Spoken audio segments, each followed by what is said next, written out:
Welcome back, students. I know it's been a long time since we've been together, but this will be our first video lesson, and we're going to introduce you to macroeconomics, more specifically Chapter 12, Sections 1 and 2, which are going to introduce you to the gross domestic product and how we measure economic growth. As we work our way through these videos, I want to remind you that you can stop or start them as you need. We're going to go through things fairly quickly, and if you have any questions or problems, you can always check in with me later via online conferencing. So let's get started. We're going to be introducing you today to GDP and growth as part of our overall unit on macroeconomics. So how do we know if the economy is growing or shrinking? What measure can we use, and how do we calculate it? Of course, the short answer to that is we use the GDP, the gross domestic product. On pages 133 and 134 in your workbooks, there is a brief introduction to how we measure GDP.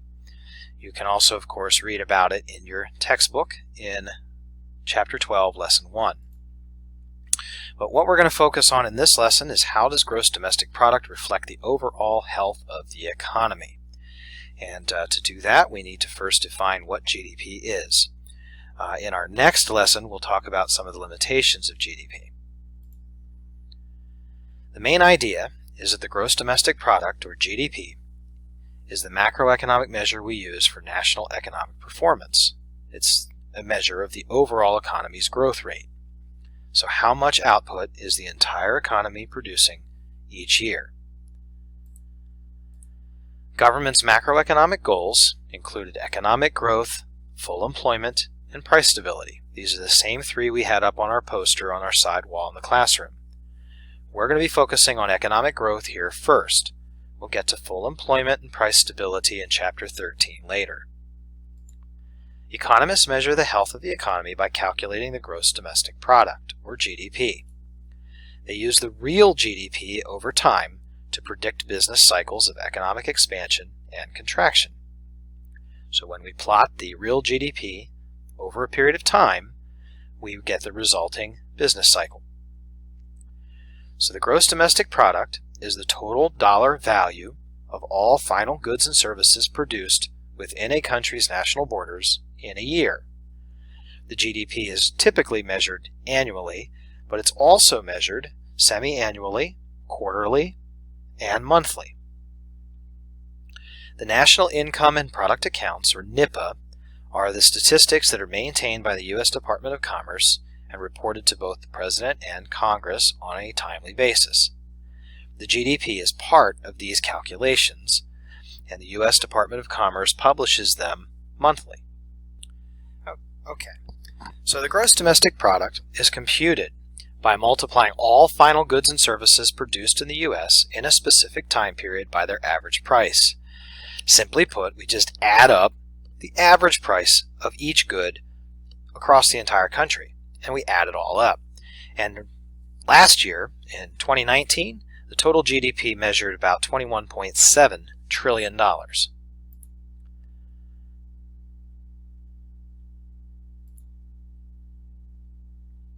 Now, one important caveat is that only final goods and services made in the United States would be counted.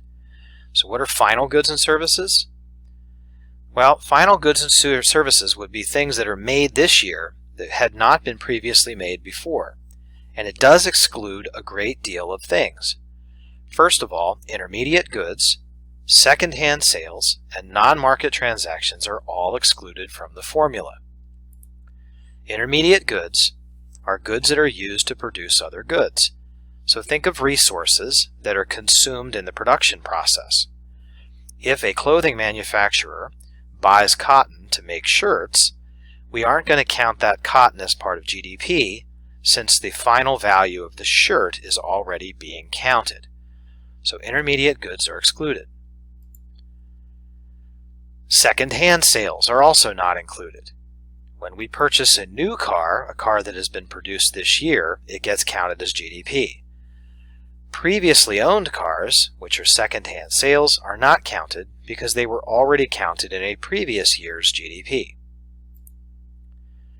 Other non-market transactions not included in GDP would include any works that are completed without payment, like volunteer labor, under-the-table jobs, which are jobs that have not been reported to tax authorities, such as mowing lawns or babysitting. Illegal activities on the black market are not counted since they are not reported. Transfer payments, which are payments that the government collects from one group of people and then simply transfers to another group, like Social Security or unemployment, are not included. And financial transactions involving the purchasing or sale of securities, like stock, are not counted as part of GDP, since we are not creating new goods and services. So these would all be excluded from our GDP calculations. Now this is important to remember because in some countries, the black market activities may be as large as the legitimate market. So you have to consider this in the background. Now, goods produced outside the U.S. are also excluded. We only include goods made inside the borders of the U.S. are counted as part of GDP. But it doesn't matter who owns them. Toyota, for example, produces minivans inside the United States down in Tennessee. Since they are produced here, they are counted as part of GDP, even though the company is based in Japan. We do have a separate measure called gross national product that measures the value of nationally owned goods regardless of the place made. We are not going to be concerned with GDP and we're not going to be talking about it, but please be aware that's the difference between gross domestic product and gross national product. We are concerned with the goods that are made inside the United States, regardless of who owns those companies. Goods that are made in other countries, like Ford produces its Focus down in Mexico, even though it's an American company, that counts towards Mexican GDP, not US GDP.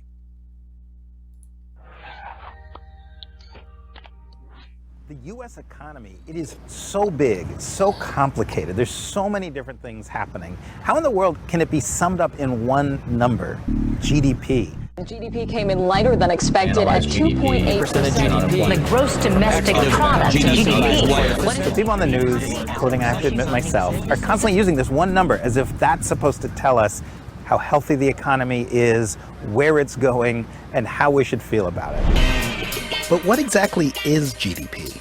To understand what it is and what it can tell us, it helps to talk to an expert. I happen to know one. Hey, Simon. I asked you to come here to this market to help me understand what is GDP. So GDP, Adam, is gross domestic product. It's a crude measure, but as best we've got in terms of how the economy is doing. Is it growing or is it shrinking? Every penny Americans spend on their accountant helping with the taxes, on getting their hair cut, on refrigerators, on hotel rooms, on breakfast cereals, all of this gets rolled up into GDP, more or less. So this cornflakes box, if I buy this is definitely GDP. Absolutely, that's part of your consumption. All right. Now, when I look at this box, you know, it's cornflakes, so Kellogg's had to pay a farmer for corn. When they pay that farmer for that corn, is that also GDP? Because wouldn't we be double counting?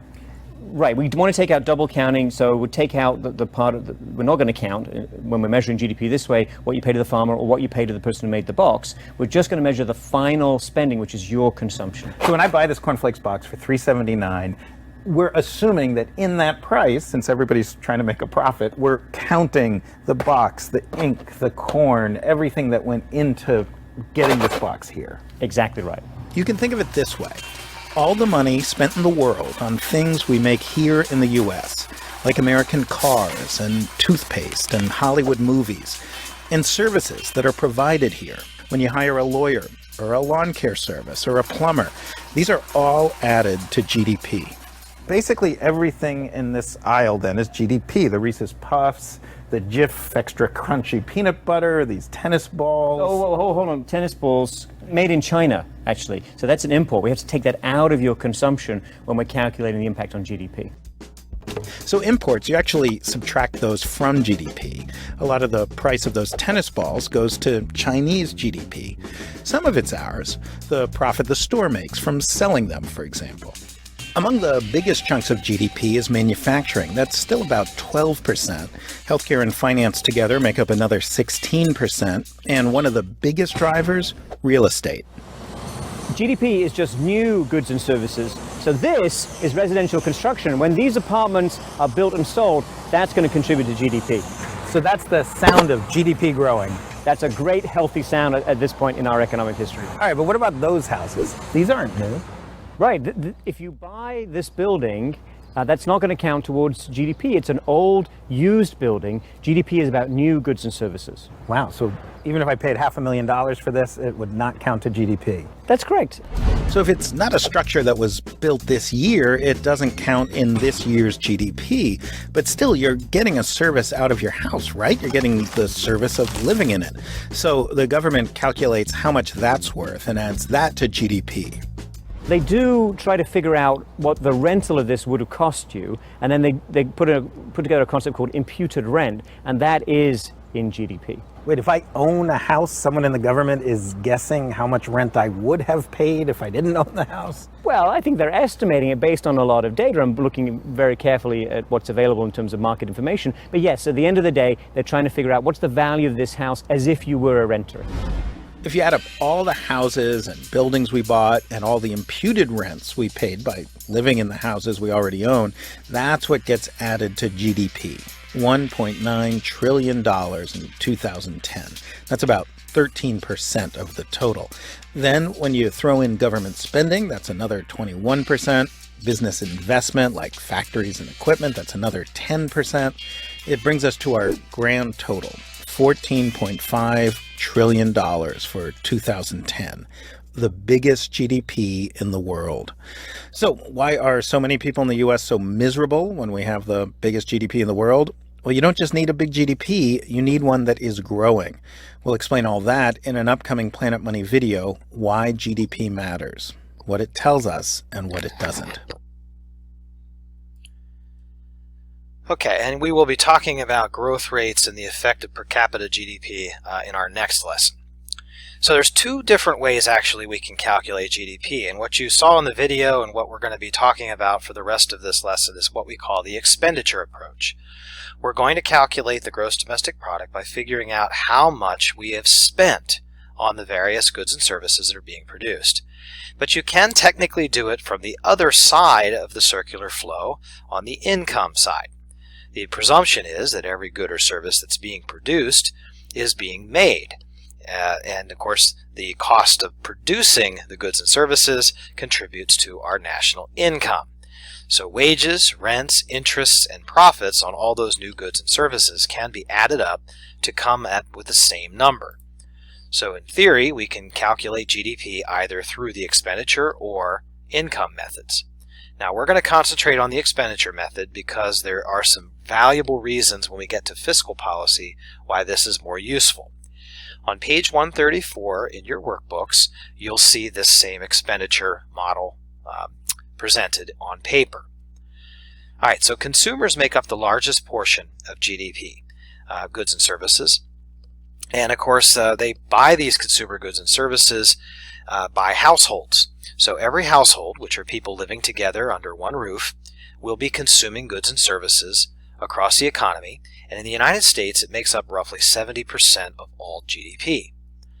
Investment is the business sector. This includes all capital spending, all residential construction, and any changes in inventory. Now, capital spending would include building factories or assembly lines, investing in new equipment, or even investing in increased education. All of this investment goes under the investment category. Government includes federal, state, and local governments. That would include, of course, school districts. That makes up roughly 20 to 25%. So let me just backtrack for a second. Consumers make up about 70%. Investment or business makes up about 12 to 15%. Government makes up about 20%. Now, if you're adding mentally in your head, you realize we've already gone over 100%. And that's because the fourth sector of calculating GDP is our foreign trade. Exports minus imports.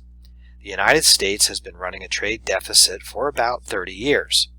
What that means is that we import more from overseas than we export outside to other people. That means we have a negative foreign trade, so that runs about 5 to 10% annually. So when you subtract out our trade deficit, we come up with 100% for GDP. So the formula then is GDP equals C plus I plus G plus exports minus imports, where the M stands for import. So this is consumers or consumption, investment, government, and the foreign trade. When you add all that up, you get GDP.